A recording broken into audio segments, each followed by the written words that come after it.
My teeth were a hot mess too, so Yeah. I got implants. Yeah, we got Joel Olstein right here. They're just temporary. The good ones should be coming in a couple. He has more gum line than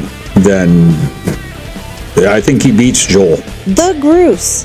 Lego shark, Lego shark. Come on, Lego shark. Everybody! Lego shark. The co-host, better known as Rich. Guinness World Records adjudicator, after recovering from getting hit in the balls by David Rush. The Talking Groose, bringing you the less serious side of the news. Brought to you from the Rocket Courier Studios in Tempe, Arizona. Now, your host, The Groose. Hey everybody, welcome to the Talking Groose. I'm your host, The Groose. A co-host is right next to me. We are currently in the middle of moving... Reconstruction, and we're not talking about the thing that happened after the Civil War. correct. That was actually a hot mess. They needed some engineers or something on that one. My teeth were a hot mess too, so Yeah, I got implants. yeah. We got Joel Olstein right here. They're just temporary. The good ones should be coming in a couple. He has more gum line than I think he beats Joel. Anyway, so welcome to the show this wonderful week. Bear with us as we have moved studios and we are trying to get set up now. So we're a little bit rough right now, but you know that doesn't stop the strange news cycle though. Not at all. Just don't listen to the cranes. Yeah, don't listen to the cranes or anything. But you all know the story of Pinocchio. You know the Other than the lying part. The boy getting eaten by Monstro. That was it. That's right. Monstro getting eaten by Monstro. But and you wonder if that actually ever happens in real life. Well, I think we found it. We found Pinocchio. Go on. 24-year-old kayaker in Chile was briefly swallowed. Was it Chile? Chile. He's a Chilean. He was briefly swallowed and subsequently regurgitated by a humpback whale in an unusual encounter his father caught on camera. Adrian. He didn't take the whale didn't like spicy food. I guess not. Chili. Adrian Simancas James, a computer technician originally from Venezuela, was kayaking, so he's not Chilean, he is Venezuelan. Was kayaking with his father in Punta Arenas, Chile, when he felt an impact on his back that knocked him out of his inflatable kayak. Well, that's the problem number one. It was an inflatable kayak. Right? It wasn't a hard plastic one. Was it put together with animal skins by Native Americans in the 1500s? His father, Maydell, captured video as his son briefly vanished into the mouth of a humpback whale. James said he wasn't sure of what was happening until the whale spit him back out into the water. At first, I thought it had swallowed me whole, although I didn't really know what it was, and then when I got back to the surface, I realized it was a whale, James told El País. I also knew there wasn't that much danger unless it started jumping or knocking my dad off his boat, because then it would be very difficult for us to get back to shore. It's a good thing it wasn't a shark. So basically the whale was just playing with him. Yeah. Right. Whales get bored too, folks. They kind of like the dog, the dog's sitting in the hallway and the cricket goes by and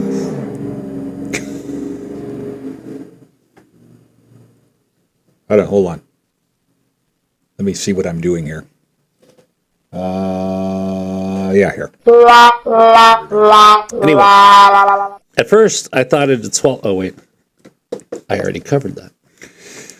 James, who was not injured, he has new teeth, folks, but his brain is affected.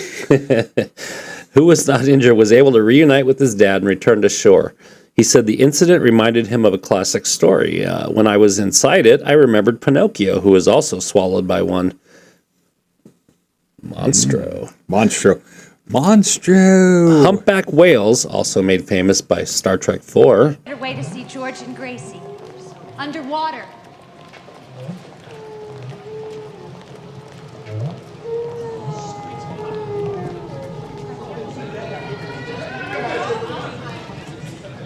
What you're hearing is recorded whale song.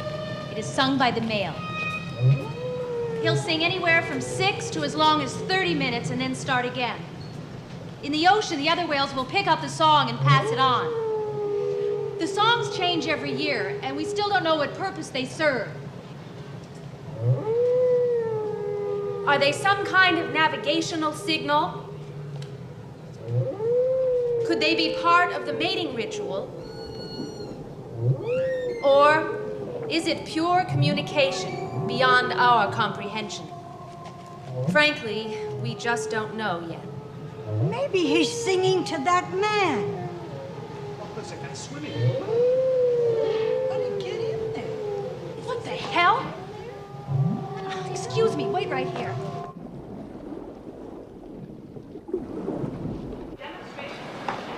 Excuse me. Excuse me, please. Gracie is pregnant.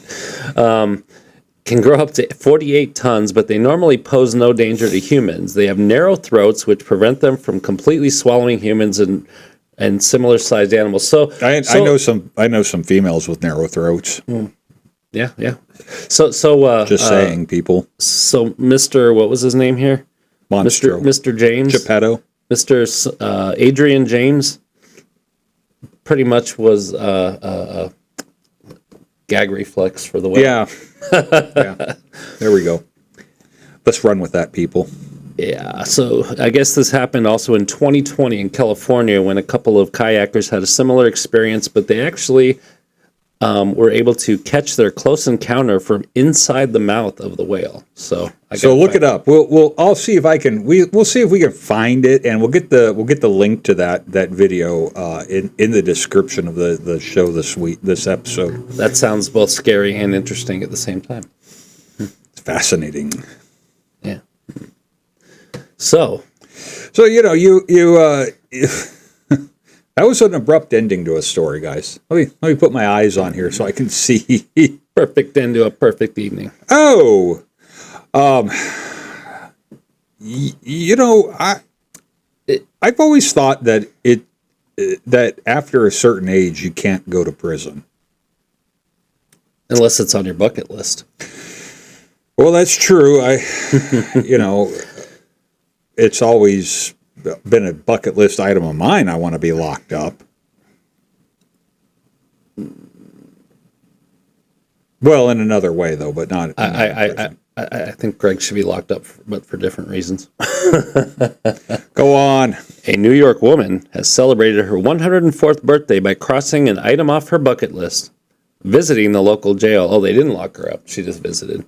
Oh, all right. The Livingston County Sheriff's Office said the woman named Loretta told staff at the Avon Nursing Home that she wanted to celebrate her 104th birthday with a visit to the Livingston County Jail.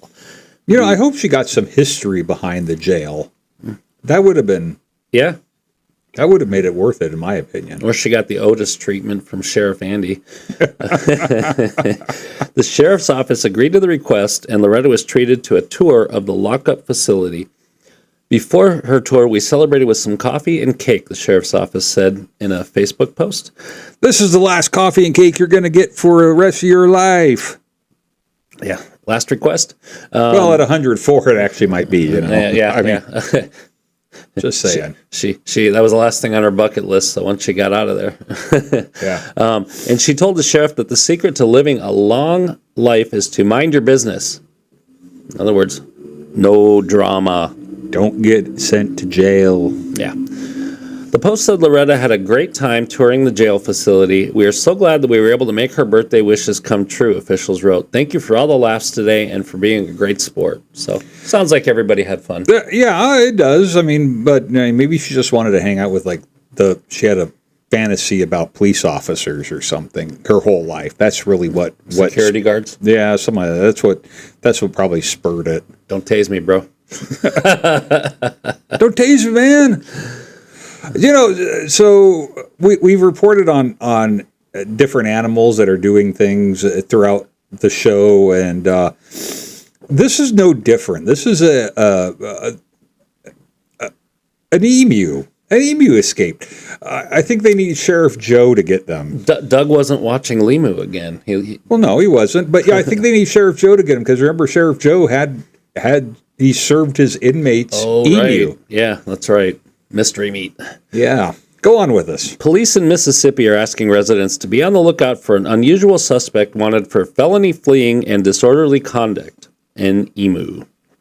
The Batesville Police Department said the escaped emu was last seen on Highway 6 near the Co-op and Hyundai dealership in Batesville. Well, so what he was trying to do was he was going to steal a Hyundai. And then he was going to go get some organic produce and and then get out of there. Yeah. That's it right there. Meet back up with Doug and police. But if he was with Doug, he'd have the old Dodge Dart there. He wouldn't need a Hyundai. He wouldn't need a Hyundai. Yeah. Well, unless he wanted better gas mileage. Well, that's about the only thing. But he stole a hybrid. Police shared a wanted poster for Emu the Great, saying the Australian native. It's not Limu. It's Emu the Great. Whatever. Saying the Australian native bird is wanted for felony fleeing and disorderly conduct. Please use all caution if you come in contact with this suspect, the poster. The emu is armed, folks. It is known to charge at anyone standing in the way of its freedom. The department cautioned anyone who spots the emu not to honk their car horns. She is scared, and the owners might have a team helping them get back to her home safe. If you spot her, please notify us. We will get in touch with the owners. No honking at the emus. The emu. It's almost... I want to see the emu walking around with we'll have the sunglasses on like Limu does, and but have like a gun belt, like the Rambo. Like Rambo. He has the backup like shells. The bullets and everything. Now, in California. I wonder if this, I should say, I don't even know where this is. Interstate 580 is where it happened in California. So if any of you know where Interstate 580 is, we'll look it up later, but not right now. It's just one of a million highways in the Los Angeles area, I'm sure. Probably, I wouldn't doubt it. But hopefully this happens somewhere up in Northern California by Chinatown. That would be perfect. That would make sense. This whole thing would make sense. Hopefully it wasn't by the fires, because this would be kindling for the fire. Oh, well, there you go.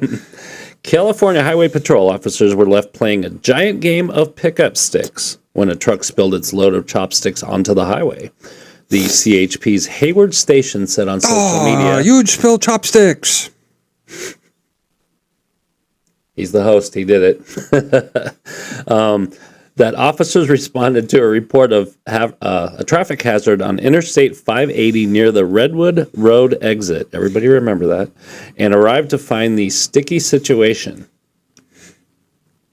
So you see, I got to tell you real quick, this actually should read, when a truck spilled its load of chopstick. Why? On highway. Oh, chopstick on highway. News at 11.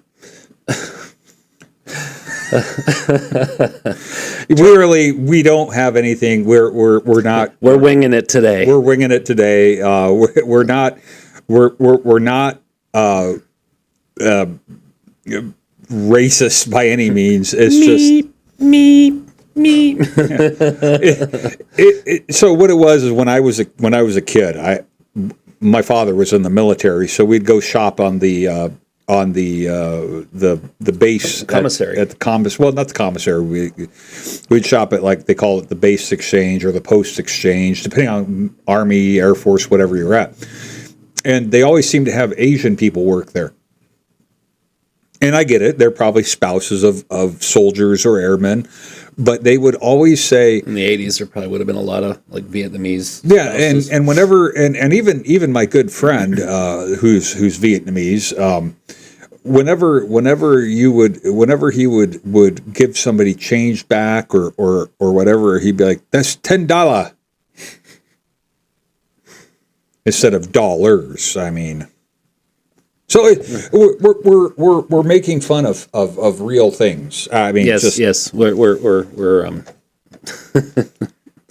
let's not go on, finish the article. let's not mire into the mud anymore. Yeah. Turns out someone turned the freeway into a giant game of pickup sticks, the Post said. Unfortunately, this means a local restaurant might be short on utensils tonight. Well, they might have to use forks and knives. Yep. The CHP said the spill should serve as a reminder to all highway travelers to make sure their loads are properly secured. Yeah. So we've got a follow-up. Because I've been doing a little research on this last episode. We had talked about city Beeston in England, where they left the plate of bananas in front of the church. And once again, I thoroughly am a believer that God wants bananas. Okay, yeah. I mean, but there's a little bit more. The BBC released this one about the banana article. So, once again, we like follow-up stories. We've liked them since the day one of this menagerie of broadcasting. I got to say it like an alliteration. Menagerie of maniacal something. Yeah. Go on. An appealing mystery. Appealing. Play on words. No. Say it again. An appealing mystery has deepened after another plate of peeled bananas was left in a leafy street in Nottinghamshire. Robin Hood left noise? it. Robin Hood. Is that the traffic? Yeah, that's construction. A leafy street in Nottinghamshire and disappeared after just one night. Well, I think this should say inquiries, not enquiries, but by residents. Inquiries. Yes, but they started it with an E. Who left them behind have so far proved fruitless. Fruitless. Do it. The bananas piled high on a plate have been left for over a year, and another plate was discovered on Saturday night. And this is from when? The beginning of February? February 2nd. Yeah, so a couple days back, a week ago or so, a couple weeks ago. According to residents, the fruity deposit arrives overnight between the first and second day. The fruity deposit. So, is that what happens after you eat a bunch of fruit and you go to the bathroom?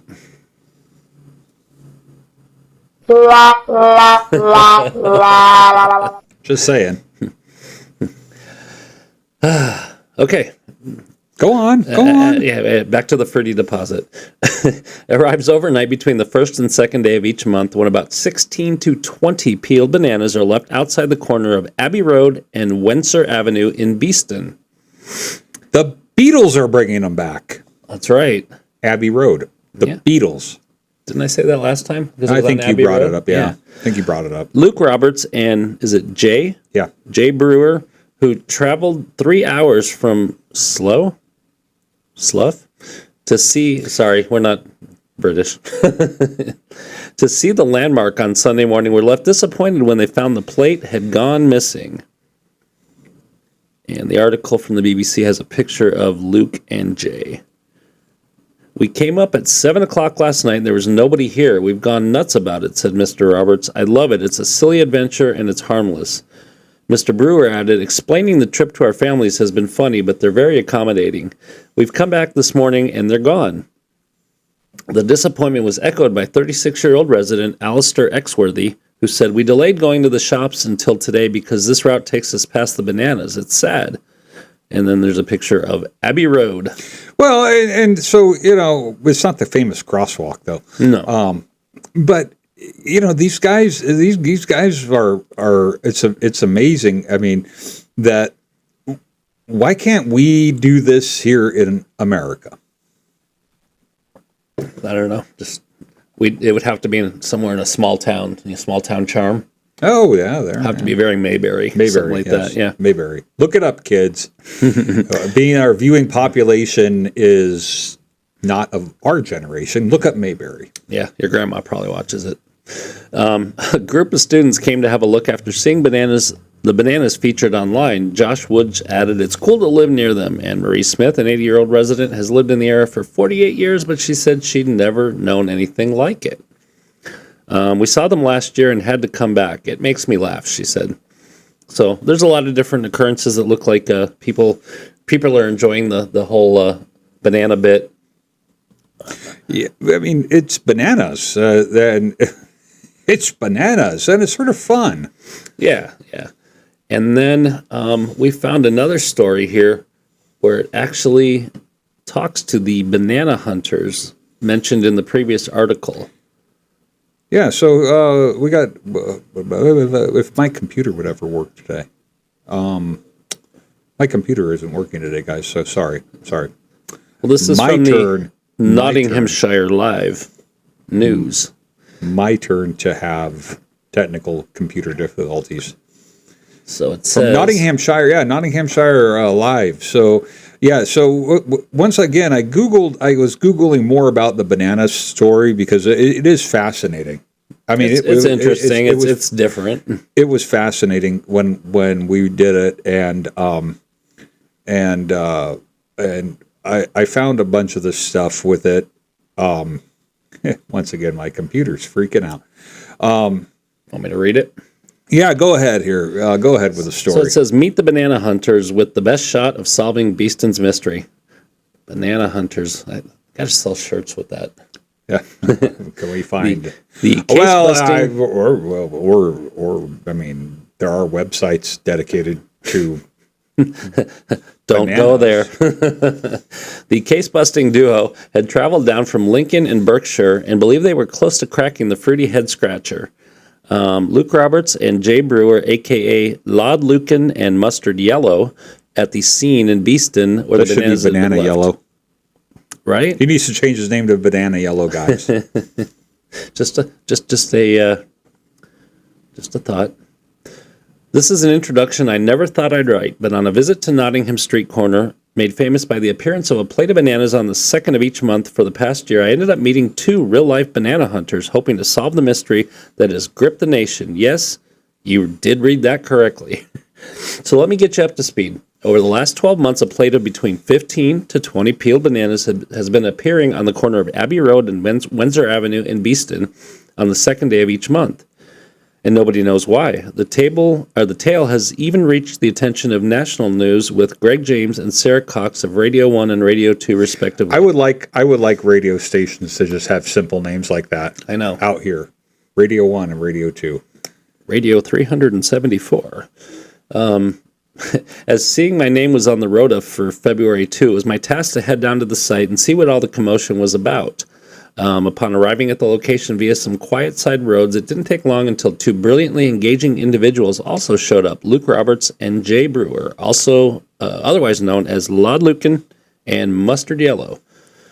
Luke was in a white hoodie, cargo trousers, hooped socks, and what I can only describe as off-road Converse, while Jay was sporting a plum suit, contrary to his alias, Mustard Yellow, and complete with a patterned orange pocket square to match his shirt and black sunglasses. We should. I don't know if over in the UK if they had the game Clue. Right. He's Professor Plum. Professor Plum. Well, I mean, and Colonel Mustard. Colonel all at Mustard. once. That's exactly. If you're watching our show, Jay, Professor Plum and Colonel Mustard. Right there. And the purple suit kind of looks like the Joker, too. Very good. That's even better. Yeah.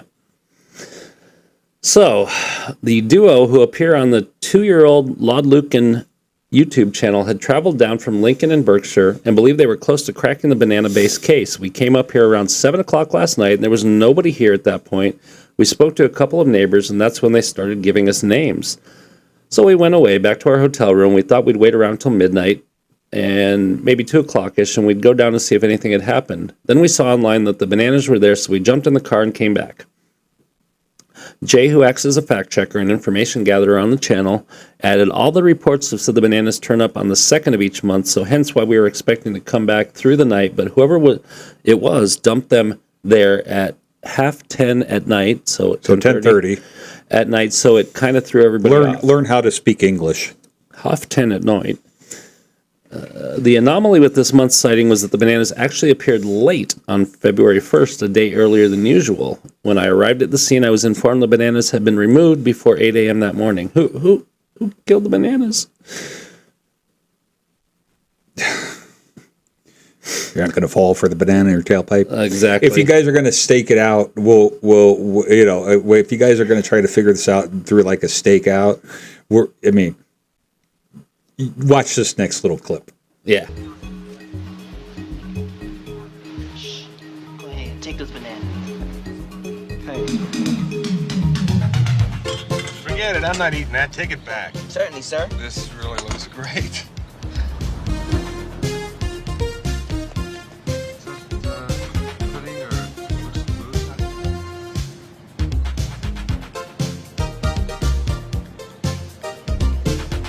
Can I get some extra mayo? Certainly, sir. Thank you. Ready to go? Yeah. There's the Mercedes. We get rid of that stuff?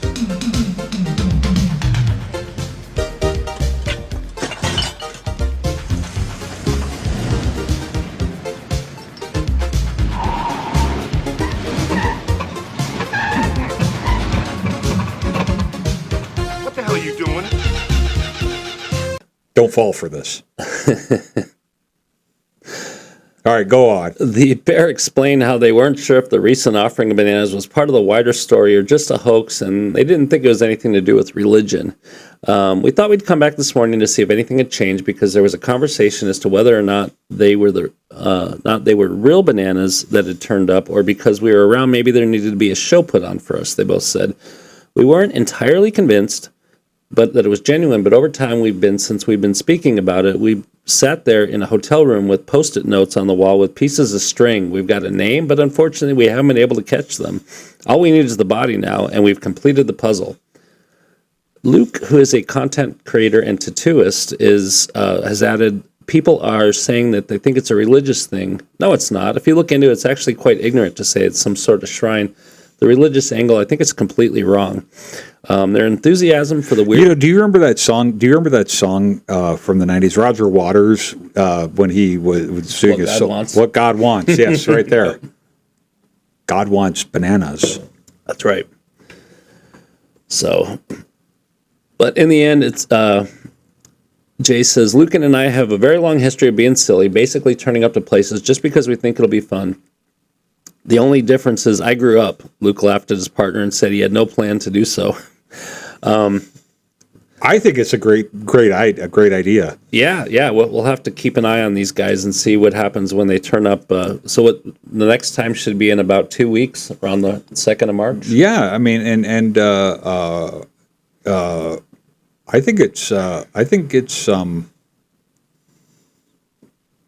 it's fascinating to follow a story like this. I mean, like I said, we do follow-ups. We like our follow-up stories, but this is actually a follow-up story that's ever evolving.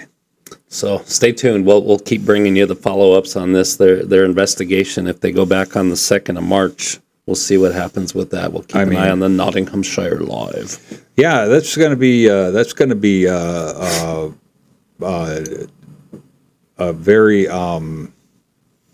very interesting to see what happens with this, because it is the Talking Goose's favorite fruit now.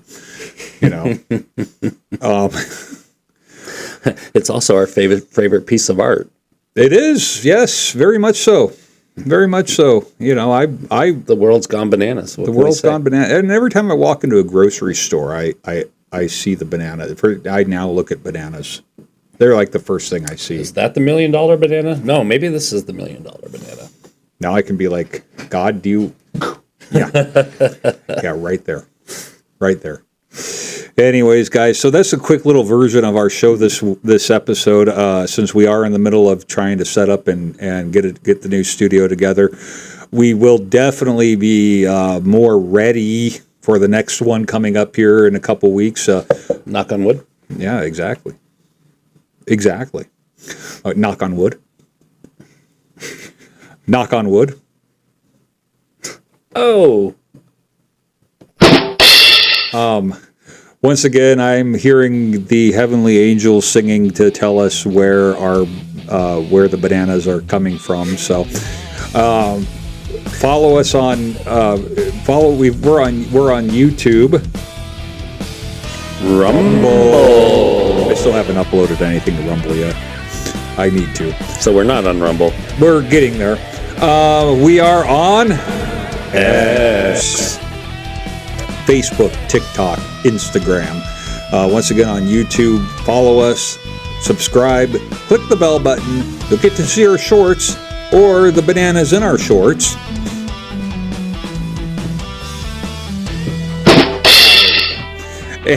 Technical difficulties still, guys. We're not in the real place yet. But until then, let's follow up on these bananas. We'll come back with some world records next time. Yeah, world records next time, and we'll follow up with some banana stories next time. Hopefully, we have a little bit more bananas reporting going on. I'm going to stay on top of it. You guys stay on top of it, and just don't slip on a banana peel. Yep, absolutely. All right, with that being said, guys, we will see you again in 2 and 2. All right, you guys have a good evening or day or whatever time of the day you're watching. Wherever you are, and it's wherever 5 o'clock somewhere. Yeah, 5 o'clock somewhere. All right, guys, have a good one.